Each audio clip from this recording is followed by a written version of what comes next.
Hello all the cricket lovers, आप सभी का स्वागत है आपके अपने यूट्यूब चैनल द क्रिकेट दंगल में। जैसा कि आप सभी को पता है कि एशिया कप की शुरुआत 30 अगस्त 2023 से होने वाली है। तो ऐसे में हम आपको बताएंगे कि मैच कहाँ पर खेला जाएगा, किसके बीच खेला जाएगा, कैसे खेला जाएगा, टीम का चयन कैसे करना है, सब कुछ जानकारियां हम बताएंगे इस वीडियो में। तो आप बस इस वीडियो के साथ बने रहिए, अंत तक वीडियो को देखिए। आपको समझ में आएगा कि टीम लाइनअप कैसी होनी चाहिए, कैसी हो सकती है, ग्राउंड कैसा खेला है, सबकी जानकारी आपको मैं दूंगा। तो हमारे साथ वीडियो में बने रहिए। अगर अभी तक आपने हमारे चैनल को सब्सक्राइब नहीं किया होगा तो प्लीज़ सब्सक्राइब कर लीजिए। तो जैसा कि आप सबको पता है कि पहला मैच 30 अगस्त को है और ये खेला जाएगा पाकिस्तान और नेपाल के बीच में, मुल्तान में, पाकिस्तान में। तो हम समझेंगे कि चलिए हम आप स्क्रीन पर देख रहे होंगे कि बहुत सारे वेन्यूज़ दिख रहे हैं हमें। तो हम पहले चूज़ करते हैं कि मुल्तान, जहाँ पर ये पहला मैच एशिया कप का होने वाला है। और मैं यहाँ पर देखता हूँ कि आप ग्राउंड देख सकते हैं। ग्राउंड एकदम गोल है। थोड़ी-सी स्क्वायर बाउंड्रीज़ मुझे छोटी लग रही है, बट स्ट्रेट बाउंड्रीज़ लगभग डिसेंट है। 65 से 70 मीटर के बीच में है। तो जो प्लेयर स्वीप खेलते होंगे या कट मारते होंगे, उनके लिए एक अच्छा ग्राउंड है। अगर मैं डायमेंशन के हिसाब से कहूँ, अगर यहाँ पे मैं मुल्तान का कैपेसिटी देखूँ तो 30,000 की क्राउड आ सकती है। वैसे पाकिस्तान का होम ग्राउंड है, तो आशा करता हूँ कि लोग आएँगे और मज़ा लेंगे इस मैच का। पिछले 4 सालों में केवल 3 मैचेस ही इस ग्राउंड पर खेले गए हैं। तो हम समझें कि उस 3 मैचों का लेखा-जोखा कैसा रहा था, क्योंकि जो इसके पहले का मैच जो खेला गया था, वो 2008 में खेला गया था। तो उसकी इन्फॉर्मेशन देके कुछ ज़्यादा फ़ायदा होने वाला नहीं है, क्योंकि तब प्लेयर भी अलग थे और प्रारूप भी अलग, खेलने का स्टाइल भी अलग था। तो चलिए चलते हैं हम इस ग्राउंड की रिपोर्टिंग के बारे में कि इस ग्राउंड में कैसे मैचेस हुए थे और कौन जीता था। तो ये जो मैच हुआ था, ये हुआ था वेस्ट इंडीज़ और पाकिस्तान के बीच में। ठीक है, 3 मैचेस की जो सीरीज़ थी, वेस्ट इंडीज़ और पाकिस्तान के बीच में हुई थी। तो इसमें मैं आपको अगर बताना चाहूँ कि टॉप स्कोरर जो रहे थे पाकिस्तान और वेस्ट इंडीज़ के मैच में, इमामुल हक। तो आप इनको हम अपनी टीम में हमेशा रखिए, क्योंकि करंटली फॉर्म में भी हैं। और अगर मैं हाईएस्ट विकेट टेकर की बात करूँ, यहाँ पे आप देख सकते हैं मोहम्मद नवाज हैं 7 विकेट लेकर, और शादाब खान भी 7 विकेट लेकर है। तो इससे आप एक ये अंदाजा लगा सकते हैं कि ये स्पिनिंग ट्रैक स्पिनर को मदद कर सकती है। हालांकि पाकिस्तान के पेस बॉलर भी अच्छा कर रहे हैं, जैसे कि शाहिन शाह अफरीदी, नसीम शाह, हरीश राउफ। बट ये स्पिनिंग ट्रैक है, तो आप दूसरी टीम जैसे नेपाल के भी कुछ स्पिनर्स को इंक्लूड कर सकते हैं। अब मैं बात करता हूँ कि एवरेज फर्स्ट इनिंग स्कोर क्या रहा है। ठीक है, तो एवरेज फर्स्ट इनिंग स्कोर यहाँ पर 283 आता है। तो मान लीजिए ऐसा हो सकता है कि नेपाल पहले बैटिंग करे। अब नेपाल पहले बैटिंग करे तो हो सकता है यहाँ तक ना पहुँच पाए, क्योंकि खेलने का तरीका आप सभी को पता है। तो उस हिसाब से आप पाकिस्तान के बॉलर्स को थोड़ा जोर दे सकते हैं, या फिर मैं आगे बताऊँगा कि नेपाल के अगर नेपाल की टीम में से किसी प्लेयर को लेना है तो आपको कैसे चूज़ करना है, कौन अच्छा खेल रहा है वहाँ पर। तो ये अगर पाकिस्तान बैटिंग करती है पहले, तो इतना तो बन सकता है, मैं कहूँगा इससे ऊपर भी जा सकता है। ठीक है, 10% ऊपर भी हो सकता है, तो 300 प्लस भी स्कोर जा सकता है। अब सेकेंड इनिंग स्कोर की बात करें तो यहाँ पे 226 का है। तो 226, तो अगर आप सोचो कि अगर पाकिस्तान पहले बैटिंग करती है, 300 मारती है, तो नेपाल भी 200 तक पहुँच सकता है। हालाँकि बॉलिंग अटैक काफ़ी अच्छी है, तो ये 200 भी ना बने, लेकिन अगर एक नेपाल अच्छी फाइट दिखाता है तो 200, 200 ढाई 200 से 50 रन बना सकता है। तो पाकिस्तान को कम से कम 283 या 300, 250 से 300 के बीच में रन बनाने होंगे। और क्योंकि अगर नेपाल थोड़ा बहुत अच्छा खेल लिया तो कुछ भी हो सकता है, क्योंकि क्रिकेट में देखिए कुछ भी हो सकता है। आप लास्ट बॉल तक कुछ कह नहीं सकते, आप किसी टीम के बारे में कुछ नहीं कह सकते, क्योंकि दिन कैसा होगा सब कुछ डिपेंड करता है दिन के ऊपर। जैसा कि मैं हमेशा कहता हूं कि अगर आपका दिन अच्छा है तो आप अच्छा खेलेंगे, वही बॉल को आप कवर ड्राइव पे चौका लगाएंगे और उसी बॉल पे कवर ड्राइव पे कीपर या स्लिप में या कहीं भी आउट भी हो सकते हैं। ठीक है, तो अभी तक इन जो 3 मैच का लेखा जोखा है, उसमें अगर मैं देखूं कि भाई बैटिंग करते हुए जो जिन्होंने पहले टारगेट सेट कर दिया है, तो उन्होंने 2 बार मैचेस जीते हैं और 1 बार आप देख सकते हैं कि चेज़ करते वक़्त टीमें जीती हैं। ठीक है? अब मैं बात करता हूँ अब मैं बात करता हूँ कि इन ये जो 3 मैचेस हुए थे, इसमें आप देख सकते हैं, जैसा कि मैंने कहा स्पिनर का दबदबा रहा है। तो अब स्पिनर्स में आप देख सकते हैं 50% लगभग 49% विकेटें स्पिनर्स ने ली है, और फिर कुछ फास्टर 14% और 36% आपके मीडियम 36 से 37% मीडियम फास्टर ने लिए।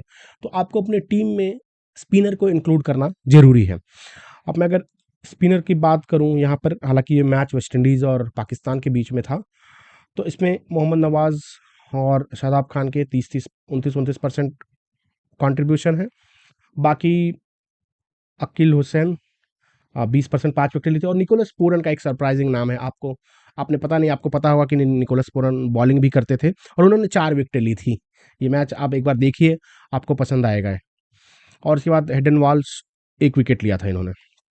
तो ये स्पिनर के बारे में था। मैं अगर पेस पेस बैटरी के बारे में जानना चाहूँ, तो जैसे फास्टर मैंने कहा कि नसीम शाह, हरीश राउफ, और तो हरीश राउफ शहनशाह अफरीदी का ही नाम है यहाँ पर। इन्होंने 3 विकेट और 4 विकेट हरीश राउफ ने ली थी। तो ये 1-2 बॉलर आप चूज़ कर सकते हैं। इसके साथ-साथ मैं नसीम शाह का भी नाम ले रहा हूँ। उसके साथ अगर मैं मीडियम पेसर की बात करूँ, तो हालाँकि नेपाल की टीम में भी कुछ मीडियम पेसर्स हैं, जैसे करण केसी हैं, और अगर मैं पाकिस्तान की टीम की भी बात करूँ, तो वहाँ पे आपको मोहम्मद वासिम जूनियर मिल सकते हैं। तो इन प्लेयर्स का भी चयन कर सकते हैं, बट मोस्टली आप स्पिनर और 2 फास्टर लेते हैं, तो मेरे ख्याल से एक अच्छा सिलेक्शन होगा आपका। तो ये तो था कि ग्राउंड कैसा खेलता है, ग्राउंड का स्कोर कैसा था, प्लेयर कैसे कौन सा प्लेयर परफॉर्म करते हैं। अगर मैं थोड़ा डिटेल में उस मैच को, उस सीरीज को हाईलाइट कर दूं आपके लिए, तो आप देखेंगे इमामुल हक ने 66 की एवरेज से बैटिंग की थी, बाबर आजम 60 की एवरेज से, शेहोप 50 की एवरेज से, और उसके बाद आप अगर देखेंगे एक नाम शदाब खान ने भी 38 के एवरेज से रन बनाए थे। तो शदाब खान को आप अपनी टीम का सी या वीसी बना सकते हैं, क्योंकि ये बॉलिंग भी करेंगे, 2-3 विकेटें लेके देंगे, और आपको बैटिंग में भी अगर 30-35 रन बनाते हैं, तो काफ़ी अच्छा एक कंट्रीब्यूशन हो जाता है। ठीक है? तो इसके साथ-साथ अगर आप देखेंगे, मोहम्मद रिजवान ने 28 की एवरेज से बैटिंग की थी। फ़खर ज़मान का वो सीरीज उतना खास नहीं था, 21 की औसत से उन्होंने मुल्तान में रन बनाए हुए हैं। तो डिपेंड करता है, आप चूज़ कर सकते हैं, क्योंकि नेपाल है, तो नेपाल के पास एक्सपीरियंस है, लेकिन क्या वो वैसा परफॉर्म कर पाएंगे? तो उसके हिसाब से आप फ़खर ज़मान को अपनी टीम में रख सकते हैं। हालांकि फॉर्म उनकी अभी ठीक नहीं चल रही, क्योंकि पिछले जो अफगानिस्तान के साथ भी जो 3 मैचेस हुए थे, वहाँ पे वो फ्लॉप ही रहे थे। बॉलिंग पे देखूँ तो शादाब खान और जैसा कि मैंने कहा मोहम्मद नवाज़ टॉप पे रहे हैं, फिर मोहम्मद वासिम का भी मैंने नाम लिया है, और हारिस राउफ, तो 2-2 विकेटें प्रत्येक मैच में इन्होंने भी लिए थे, और शाहिन शाह अफरीदी ने 2 मैचों में 3 विकेट लिए थे। तो ये कुछ लेखा-जोखा रहा है उस मैच का। अब हम आगे चलते हैं कि नेपाल के भी आपको कुछ बताते हैं कि नेपाल और पाकिस्तान का हेड टू हेड मुकाबला 2020 से। तो वैसे नेपाल और पाकिस्तान का मुकाबला 2020 से हुआ नहीं है, तो हेड टू हेड में मेरे पास कुछ इन्फॉर्मेशन नहीं मिलेगा आपको। बट पिछला मैच 2015 या 16 में खेला गया था, जिसमें पाकिस्तान ने अच्छे मार्जिन से जीता था। तो उतना पुराना मैं आपको नहीं बताऊंगा कि तब क्या हुआ था, इसलिए मैं आपको पहले नेपाल के सारे जो मैचेस इन्होंने खेला हुआ है, मैं आपको वो दिखा देता हूँ।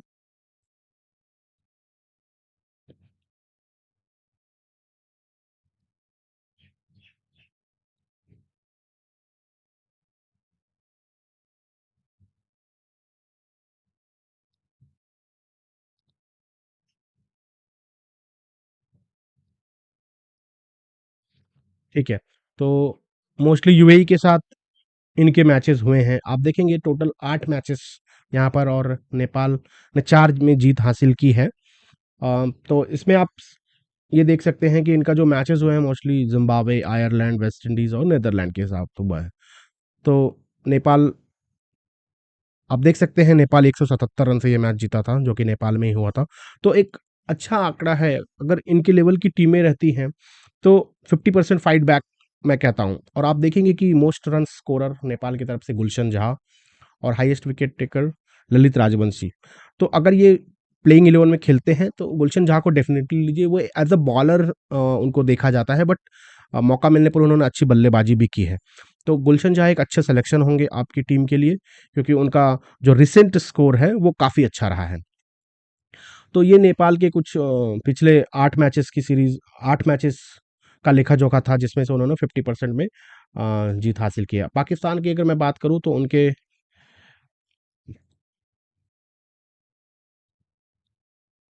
पाकिस्तान अफगानिस्तान का सीरीज जो हुआ था पिछला, आपको पता ही है। तीनों में पाकिस्तान ने जीत हासिल की थी। उसके पहले भी अफगानिस्तान से लगभग 5 मैचेस खेले हैं 2018 या 19 से, और पांचों के पांचों में जीत हासिल की है। अगर मैं टोटल पाकिस्तान के मैचों की बात करूं तो उन्होंने 65% जीत हासिल की है। 34 वनडे खेले हैं 2000, 34 तो नहीं, मैं अगर 2020 से 20 से देखूं तो लगभग 30 मैचेस उन्होंने, बिल्कुल 29 मैचेस खेले हैं, और उसमें से उन्होंने 20 में जीत हासिल की है। तो काफ़ी अच्छा रिकॉर्ड है। और अगर मैं देखूं तो मोस्टली बड़ी टीमों के साथ उन्होंने जीत हासिल की है। तो चलिए हम आगे बढ़ते हैं, अब देखते हैं कि प्लेयर की कैसी परफॉर्मेंस रही है। हालांकि मैं आपको दिखाना चाहूँगा कि सबसे पहले मैं देखता हूँ कि पाकिस्तान के प्लेयर्स, तो पाकिस्तान के प्लेयर्स मैंने पहले भी डिस्कशन आप लोगों के साथ किया होगा कि पाकिस्तान के जो,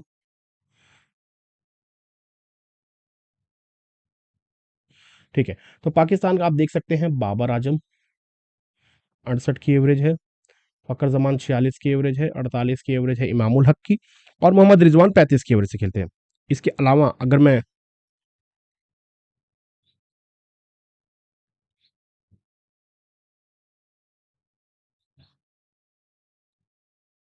थोड़ा डिटेल में देखते हैं तो आप फ़खर जमा, माफ़ करना, तो आप बाबर आजम को देख सकते हैं 68.3 का एवरेज है, फ़खर ज़मान, इमामुल हक और मोहम्मद रिजवान। तो ये 4 प्लेयर का अगर मैं पिछले 4 साल का रिकॉर्ड देखूँ तो पाकिस्तान के लिए भरपूर रन बनाए हैं इन्होंने। अगर आप यहाँ पर देखेंगे तो लगभग 25, 40, तो लगभग 65 से 70% यही स्कोर करते हैं। तो ये 4 प्लेयर अगर ये सेकंड बैटिंग आती है इनकी, तो चारों को डेफ़िनेटली रखिए और पाकिस्तान के 4 बॉलर रखिए। अब मैं अगर नीचे जाऊँ तो मुझे एक शादाब खान और आगा सलमान, ये 2 थोड़ा-सा ठीक दिख रहे हैं। और उसके अलावा इफ्तिकार अहमद को भी अगर टीम में रखते हैं तो उनकी भी एवरेज ठीक है। लेकिन इतने विकेट्स गिरेंगे क्या, एक वो भी क्वेश्चन है। अगर नेपाल अच्छा खेल दिखाती है तो डेफ़िनेटली इन लोगों को मौका मिल सकता है। तो आप ये मोर और लेस ये 4-5 प्लेयर ही अपने बल्लेबाजी के लिए रखिए। मुझे लगता है कि ये उम्मीद करता हूँ कि ये अच्छा खेलेंगे। और इमामुल हक का जैसे कि आपको पता है कि 68 का एवरेज है इस ग्राउंड पे। चलिए आगे बढ़ते हैं, नेपाल की बल्लेबाजों के बारे में समझते हैं।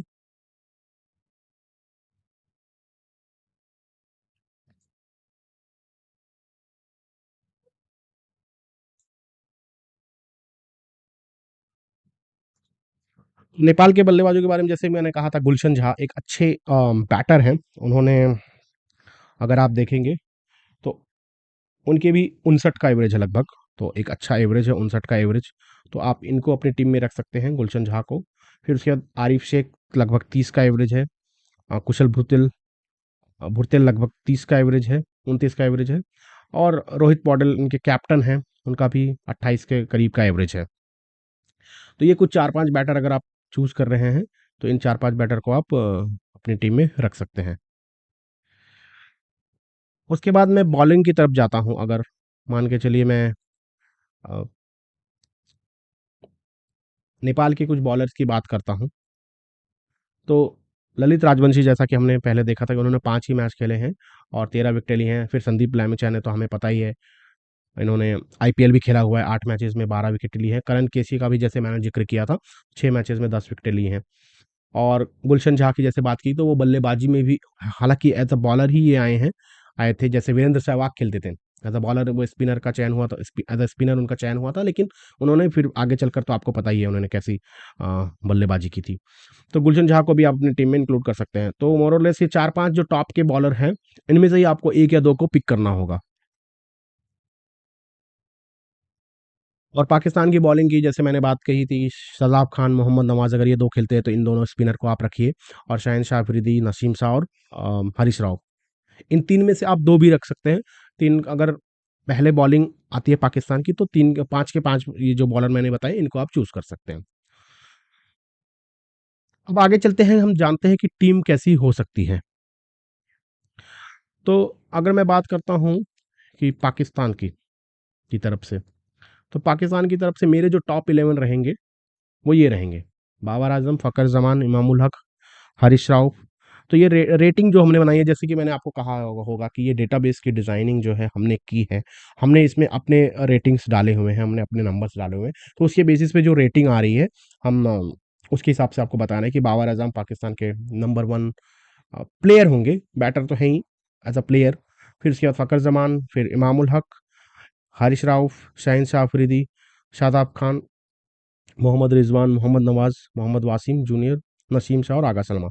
तो यहाँ पे मोहम्मद वासिम को ये खिलाने वाले हैं नहीं खिलाने वो नहीं पता, लेकिन ये मेरे हिसाब से, मेरी जो अपनी एनालिसिस है उसके हिसाब से ये 11 प्लेयर पाकिस्तान को खिलाने चाहिए।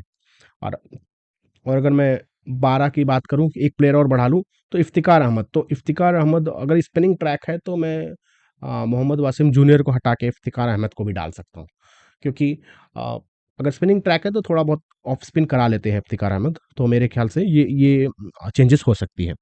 बाकी आप अपनी टीम कैसे चूज़ करते हैं, इनमें से ही आप एक स्क्रीनशॉट लीजिए, ध्यान से देखिए और अपने हिसाब से आप अपनी टीम चूज़ कर दिए। तो यहाँ पे आपको रियल एनालिसिस मिल रही है, डेटा के ऊपर, जो पिछले 4 साल के डेटा है उसके ऊपर आपको दिख रहा है। तो आप खुद समझ के अपनी टीम आप खुद से बना सकते हैं। हो सकता है मैं कुछ गलत एक्सप्लेन कर रहा हूँ, लेकिन आपके पास अगर डेटा है तो आप खुद से इसको एक बार देख के टीमें बना सकते हैं। अब मैं अगर वही नेपाल की बात करता हूँ, नेपाल के हालाँकि पिछले 8 मैचेस के ऊपर ये 8 मैचेस की परफॉर्मेंस के बेस पे ये टीम बनी है। अगर मैं टॉप 11 की बात करूँ, तो मेरे पास, जैसा कि आप सभी ने देखा, गुलशन झा, संदीप लैमिचाने, ललित राजवंशी और दीपेंद्र सिंह आयरी, आरिफ शेख, तो और करण केसी। तो ये जो 5-6 हैं, ये टॉप के प्लेयर्स हैं इनके। इनमें से ही कुछ 2 या 3 आप चूज़ कर सकते हैं, या मैक्सिमम 4 कर सकते हैं। तो क्योंकि क्योंकि इनकी क्या देखिए, अगर नेपाल पहले बैटिंग करता है तो उम्मीद ऐसी होगी कि शायद जल्दी ऑल आउट हो जाए। बट पिच अच्छी है, उनका उसका एवरेज इनिंग्स को 283 है। तो अगर ये थोड़ा ठीक-ठाक बल्लेबाजी करे तो 200 रन पहुँच सकते हैं। बाकी पाकिस्तान के बॉलर तो आपको पता है उनकी खासियत क्या है, तो हो सकता है छोटी बॉल डाल-डाल के इनको आउट भी कर दे 100 150 तक भी। तो वो एक अलग कहानी होगी, लेकिन ये based on the real performance ये एक नेपाल की टीम होगी। अब अगर आप मिक्स देखना चाहते हैं कि नेपाल पाकिस्तान दोनों मिला के कैसी टीम बने, जो हम जिसको हम अपनी टीम में ले सके, तो इसमें आप देखेंगे कि पाकिस्तान और नेपाल के, मैंने ट्राई किया, लेकिन अब जो पाकिस्तान के प्लेयर्स हैं उनके मैचेस ज़्यादा हैं, उन्होंने ज़्यादा मैचेस खेले, तो उसकी वजह से वो पॉइंट्स आ नहीं रहा था। इसके लिए जो मैंने इंडिविजुअली सेलेक्ट करके बताया है, नेपाल और पाकिस्तान, आप वैसे जाके अपनी टीम का चयन कर सकते हैं। तो आप अपनी टीम का चयन कीजिए और मुझे कमेंट में बताइए कि आपको क्या लगता है कि आपने क्या टीम चूज़ की है। और अगर आप इसमें कुछ इम्प्रूवमेंट देखना चाहते हैं तो ठीक है, आप ज़रूर बताइए कि क्या इम्प्रूवमेंट हो सकता है, और आपको ये कैसा लगा ये वीडियो ओवरऑल। मुझे कमेंट में ज़रूर बताइए कि इसमें कुछ इम्प्रूवमेंट चाहिए या काफ़ी अच्छा लग रहा है, एक्साइटिंग है, इसमें कुछ और होना चाहिए एक्साइटिंग। तो उसके साथ हम इम्प्रूव भी करेंगे अपने आप को। उम्मीद करता हूँ कि आपको ये वीडियो पसंद आई होगी। अगर ये वीडियो पसंद आई होगी तो आप इसे लाइक करिए, शेयर करिए अपने दोस्तों के साथ और सब्सक्राइब भी कर दीजिए। तब तक के लिए मैं आपसे विदा लेता हूँ। मिलेंगे फिर से एक बार अपने अगले मैच के प्रिडिक्शन या एनालिसिस के लिए, जो कि है श्रीलंका और बांग्लादेश के बीच में। चलिए चलते हैं। धन्यवाद।